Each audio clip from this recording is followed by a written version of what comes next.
السلام علیکم ورحمۃ اللہ وبرکاتہ نحمده ونصلی اما بعد اعوذ باللہ من الشیطان الرجیم بسم اللہ الرحمن الرحیم یقلب اللہ اللیل والنہار ان فی ذلک لعبرۃ لأولی الابصار۔ محترم دوستو، یہ دنیا انسان کے لیے امتحان گاہ ہے۔ انسان اس دنیا کے اندر آزمانے کے لیے بھیجا گیا ہے۔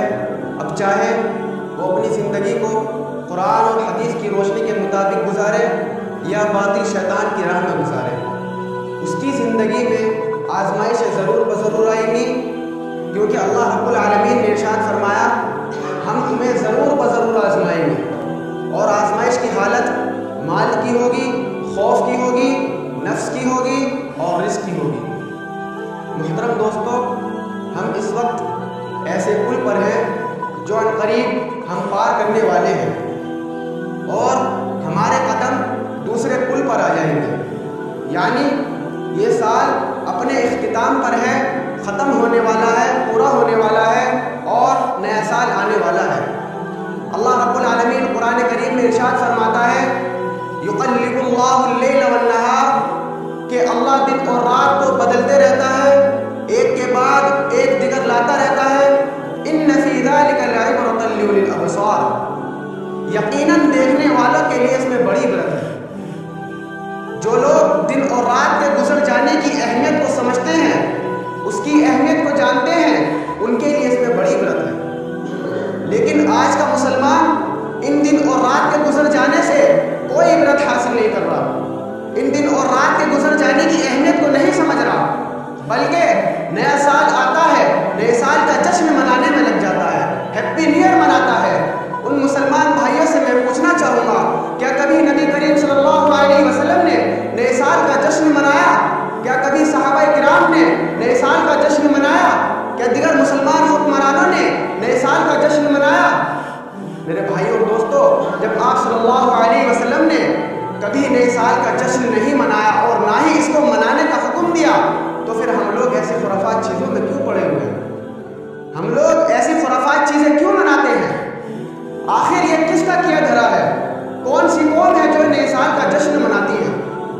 میرے بھائی اور دوستو، دراصل یہ عیسائیوں کا کیا دھرا ہے۔ عیسائی قوم نئے سال کا جشن مناتی ہے۔ عیسائیوں میں پرانے زمانے سے نئے سال کے موقع پر ایک جشن منانے کی روایت چلتی آ رہی ہے، اور ان کے عقیدے کے مطابق اس کی ایک وجہ یہ بھی بتائی جاتی ہے کہ 25 دسمبر کو حضرت عیسیٰ علیہ السلام کی پیدائش ہوئی، جس کی خوشی میں کرسمس ڈے مناتے ہیں، اور اسی کی وجہ سے پوری دنیا میں جشن منانے کی کیفیت رہتی ہے، اور یہ کیفیت نئے سال کے آمد تک برقرار رہتی ہے۔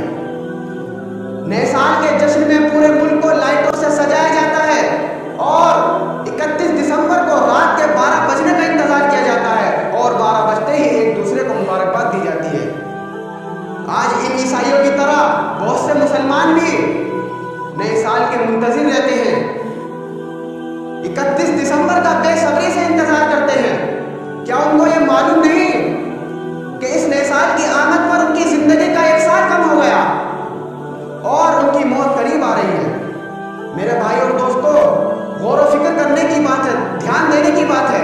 اسی طریقے سے ہمارے بھی کئی سال گزر چکے ہیں اور ہماری موت قریب آ رہی ہے، لیکن ہم لوگ نئے سال کے جشن منانے میں لگے ہوئے ہیں، اور دیگر خرافات چیزیں ہیں جو ہم مناتے ہیں۔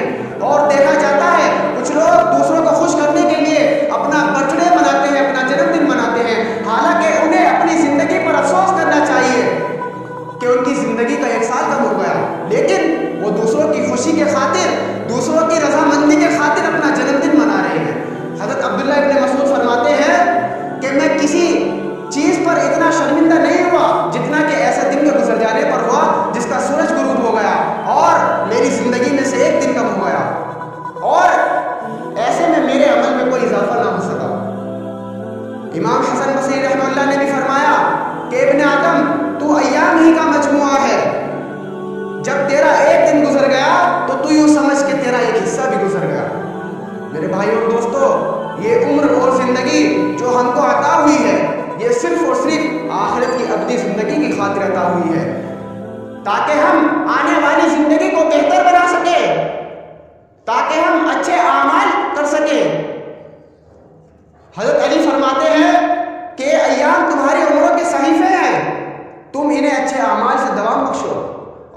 کریم صلی اللہ علیہ وسلم نے بھی فرمایا من حسن اسلام المرء ترکہ ما لا یعنیہ، کہ آدمی کے اسلام کی خوبی یہ ہے کہ وہ فضول چیزوں سے بچے۔ اس لیے میرے بھائی اور دوستو، ہمیں ان تمام فضول خرافات چیزوں سے بچنا چاہیے۔ یہ فلاٹے